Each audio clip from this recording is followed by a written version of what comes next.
Snap Judgment Studios. Get a behind-the-scenes look at Comedy Central's The Daily Show on Beyond the Scenes, an original podcast from The Daily Show with Trevor Noah. Every week, host Roy Wood Jr. goes deeper with notable guests and experts from the Emmy Award-winning series, and together they use comedy to tackle current topics, from gentrification to gun laws, and take a closer look at how and why these topics matter. Listen to Beyond the Scenes from The Daily Show with Trevor Noah on the iHeartRadio app, Apple Podcast, or wherever you get your podcasts. New episodes every Tuesday. Attention shoppers, we now have taste in the bread aisle. Dave's Killer Bread, that's right. An organic bread that's no longer a sedative for your taste buds. Dave's Killer Bread is on a mission to make the most of the loaf, to rid the world of GMOs, high fructose corn syrup, and artificial ingredients, and plant the seeds of good in all that they bake. Killer taste, killer texture, always organic. Dave's Killer Bread. Bread amplified.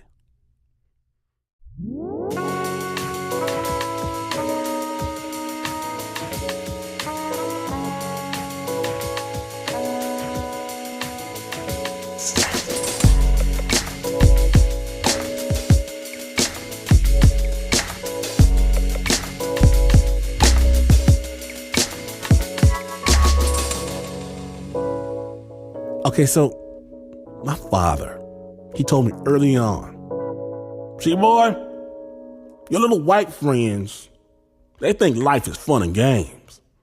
But not you. This ain't a game. Understand your life is war. And to fight this war, you have first to train your mind to see the possibilities. You always have to be 2 steps ahead. But Pops, he had my attention, and he pulls out a chessboard. The only way to win this contest is to stay that 2 steps ahead of your opponent, to make them compete on your field, not the other way around. So I started playing this ancient game, this game of kings, of emperors. Slowly, I learned. First, I learned to lose. I hate to lose, but I really hate to lose quickly. So I learned to spot my father's traps. Then I learned to anticipate his next move. And finally, I attempt to peer over the horizon. I try to see 2 moves ahead. The queen, the knight, the bishop, even the pawn, they all make sense to me. I can anticipate where they might go, what the ramifications and repercussions of their dance might be.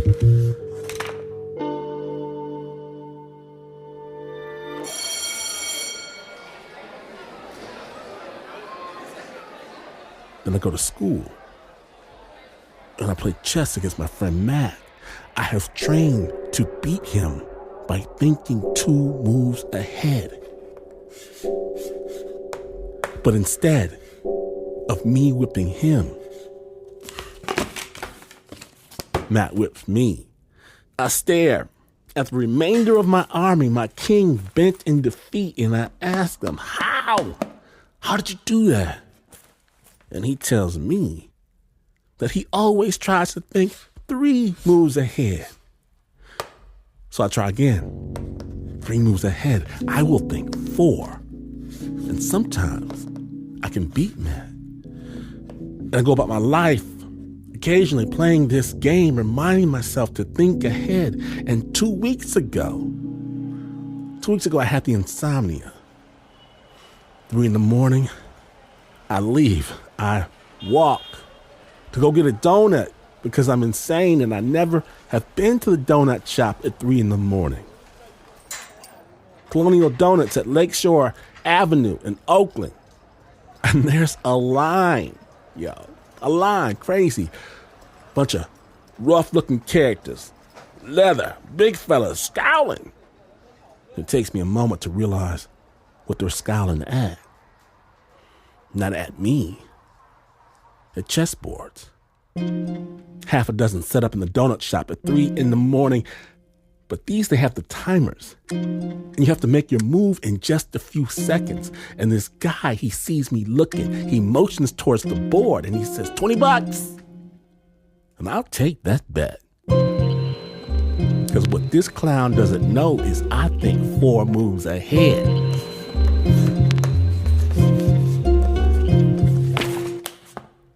He wipes the board with me. How'd you do that? Man, you're up in your head. You're trying to think too much. You have to see the board. Look at the board. We play again. Look at the board. And he beats me again. But for a moment, for a brief nanosecond, I do see it. The board itself. I see the power. I see the fault lines. I see the weaknesses, and I see it. And today, on Snap Judgment, perhaps you will see it too. Today, on Snap Judgment, we proudly present Gambit. Amazing stories from real people. My name is Glenn Washington. If you're going to eat donuts at 3 in the morning, play chess while you're doing so. When you're listening. Listen. To Snap Judgment. Snap.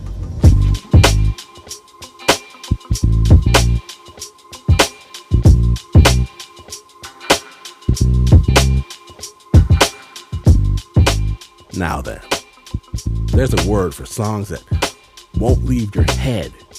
Songs like Old Town Road and Umbrella, The Summer of '69, songs you can't help but find yourself humming from time to time. They're called earworms. And for a lot of musicians, this is the goal. Create an earworm. You will have musical immortality. And today, producer John Fecile, he brings us a story of a musician who wrote a song so catchy, so irresistible, so happy that it took over the world. Every artist's dream, right? Sure. And so this gift to humanity, it's twisted into something that he never imagined. Snap Judgment. Now, this story does contain explicit language. Sensitive listeners are advised.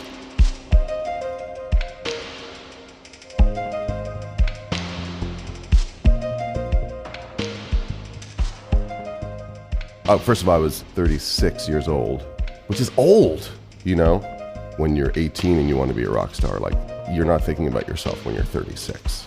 It's 2012, and Jim Bianco is driving back from a 10-day meditation retreat in New York. It sounds corny, but I highly recommend it to anyone. It was during the meditation retreat that I realized that I was at the end of an arc, and I wanted to start a new arc. Jim is a professional singer-songwriter, but music is no longer paying the bills, so he decides to propose to his girlfriend and settle down. And while he's driving, hand on the wheel, feeling peaceful and content about his choice, a melody works its way into his head. You know, you're a songwriter. Songs come to you sometimes. This song showed up as sort of a jazz song. And it was in my head. I was driving, and I didn't have any instruments, so I was just thinking of it. On easy street, and it feels so sweet. And the world is but a treat when you're on easy street. Obviously, the song just captures, like, you've got no problems anymore. The rest of your life is set. You've got nothing to worry about forever.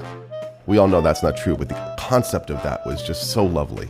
We're on easy street, yeah, and it feels so sweet. It felt like I was in an optimistic part of my life, and the song reflected that. I did not know or could never conceive that this song could go to a place that was so dark.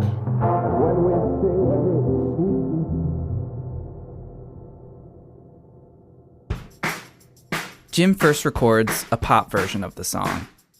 It's bright and catchy and features singer Petra Haden. But he doesn't release it. I ended up just kind of shelving the song. He gives this version of the song to a licensing company, and it just sits on their hard drive. And I leave it there. Over the course of the next couple years, my new wife and I moved to Nashville, Tennessee. We get pregnant, and I start flipping houses. Rehabbing old homes and selling them. Then, 4 years later, he gets a call. The Walking Dead wanted to use my song Easy Street in one of their episodes.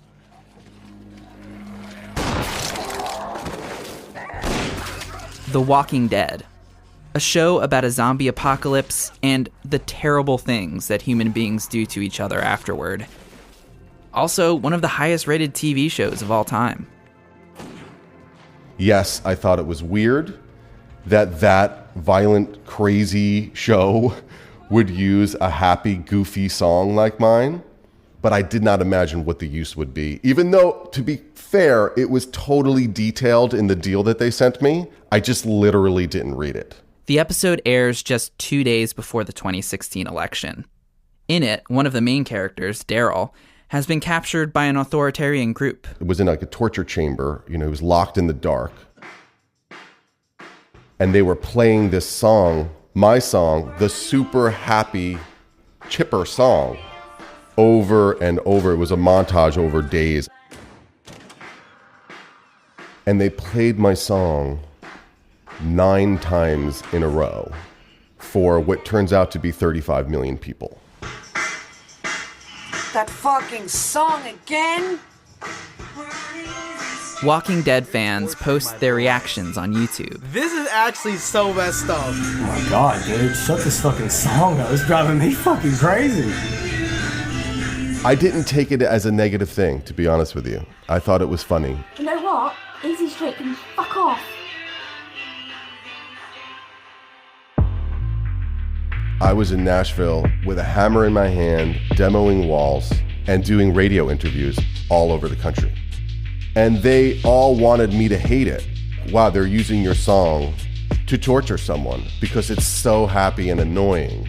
I remember one guy asking me, what's it like to write the most hated song in America? And my snarky reply was, it can't be that hated. It's number 6 on iTunes right now.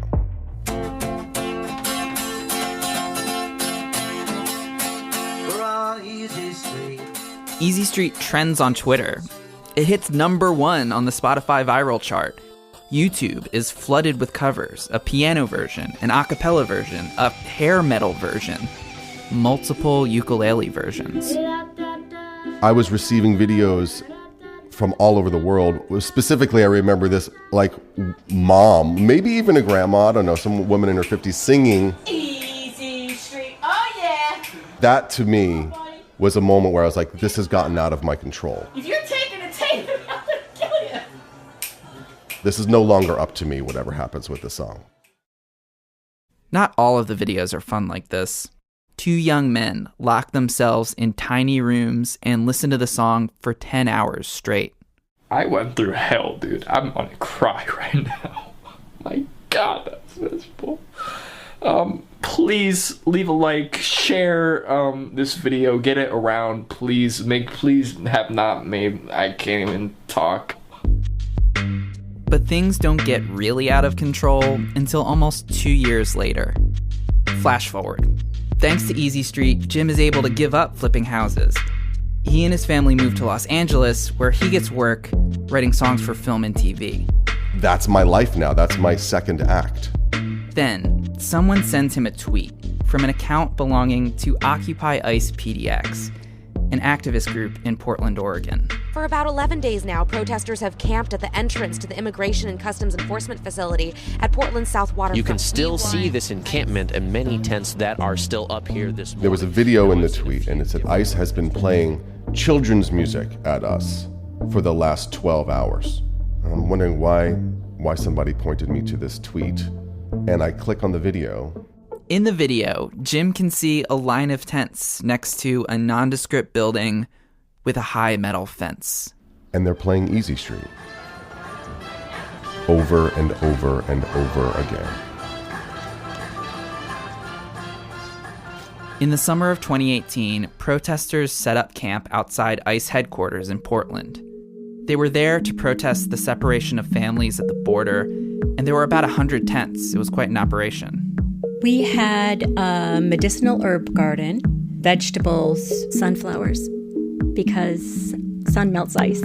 One day, Department of Homeland Security officers set up big gray speakers behind their high metal fence. So it's late morning or early afternoon when I first hear the opening notes of the song Easy Street. And the song is blasting. It's loud to the point that I can feel the vibration. And I'm thinking, this won't be good for the flowers. All I can think is like, is this us? Are we playing music? Some of the protesters started dancing along. It seems very playful. It seems like this very just sort of fun, lighthearted, playful, bouncy, we're on Easy Street, dancey type of song. Because the world is but a treat when you're on Easy Street. It doesn't seem like anything insidious. It doesn't seem like anything that could be used to torment people. It just seems very lighthearted. It only got bad when it just kept looping. Remember, this is exactly how the song was used on The Walking Dead. Playing music on repeat like this is a military tactic that has been used to torture prisoners at Guantanamo Bay. And here it was being deployed against nonviolent protesters on public land in the middle of Portland. At first, it didn't seem to work. I thought it was really funny. That's what I thought. It was just really ridiculous. We never forgot the families at the border. Playing this cute little song over and over and over and over again is nothing compared to what they are doing to people where we can't see. It's 12:40 a.m. The officers are blaring this song since 2 p.m. As we were trying to fall asleep, it got a lot more annoying. This is, where taxpayer money is going. Things start getting fuzzy. Things start getting fuzzy because the music just keeps playing and it just won't stop. I don't know what it is about the notes or the melody, but it kind of worms its way into your brain. It becomes mind-numbing. You can't really get clear thoughts established after a while.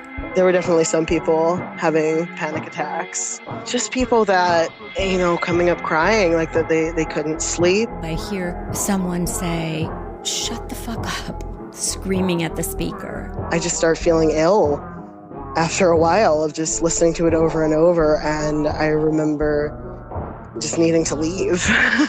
I had to leave that day. I couldn't take it. When the music stopped and the sound of silence was so deafening, it was almost as blaring as when it started. To this day, when I hear that song, at the end, I hear that deafening silence. The song was played for at least 10 hours.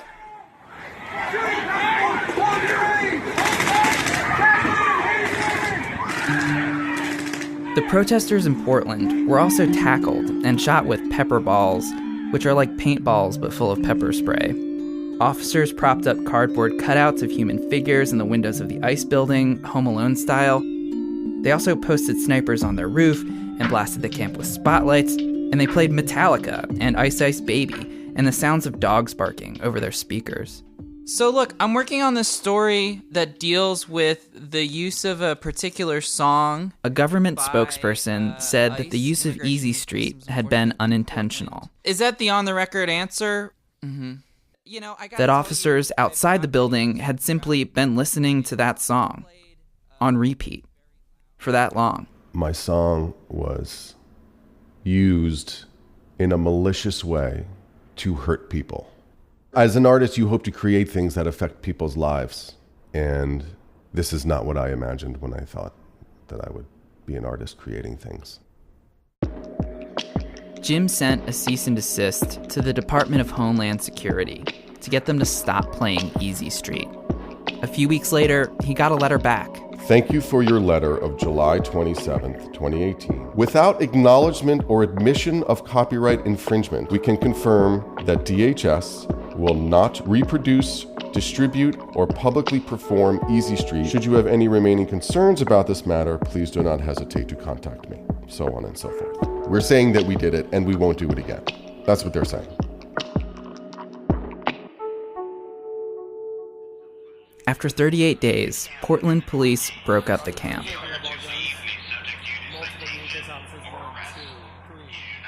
There was a rally afterwards, and a few of the protesters decided to make Easy Street their anthem. Someone was driving with a truck open to the back, filled with speakers, and one of the songs that they were playing was Easy Street. Gonna give you some advice. It's time to melt the ice.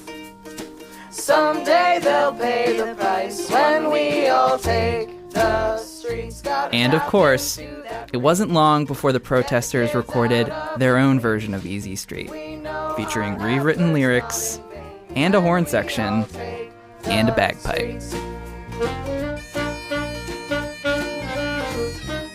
Easy Street is a real place now. Well, kind of. One of the protesters renamed the bike path outside ICE headquarters on Google Maps. I went on Google Maps and held down, and it said, rename road. So I just kept renaming it to Easy Street.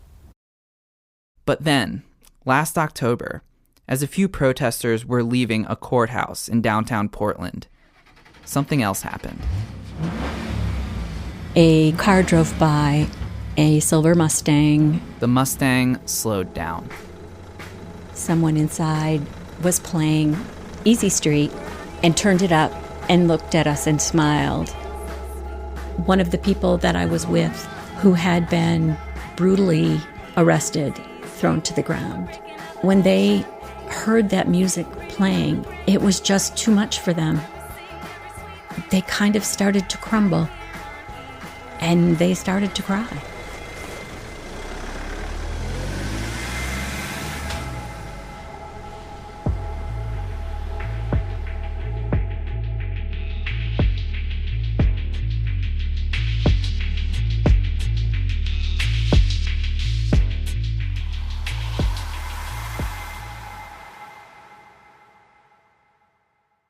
It's kind of fucked up because that happened in 2018. That was pretty lightweight stuff compared to what's happening now. I wish that was our biggest problem right now. What are you doing? Use your words. What are you doing? Just 2 years after they blasted Easy Street at the Occupy ICE camp, a van pulled up in downtown Portland. What is going on? We need to know. Who are you? Federal officers in military gear pulled a protester inside and drove off. How are we supposed to know who you are? Now they're going out into the streets and hunting people. This is a whole different ballgame. Then there were more vans, and tear gas, and broken bones. Federal officers shot a man in the head with an impact weapon, causing severe injuries while he was holding a boombox.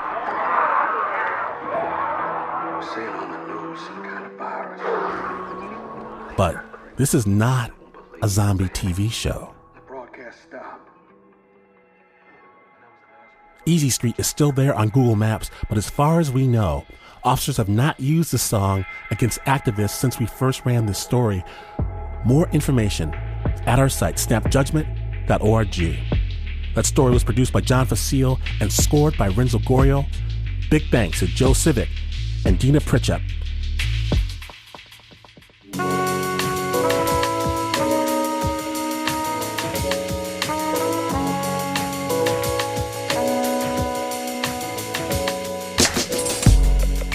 It's the end of the battle, snappers, but never the war.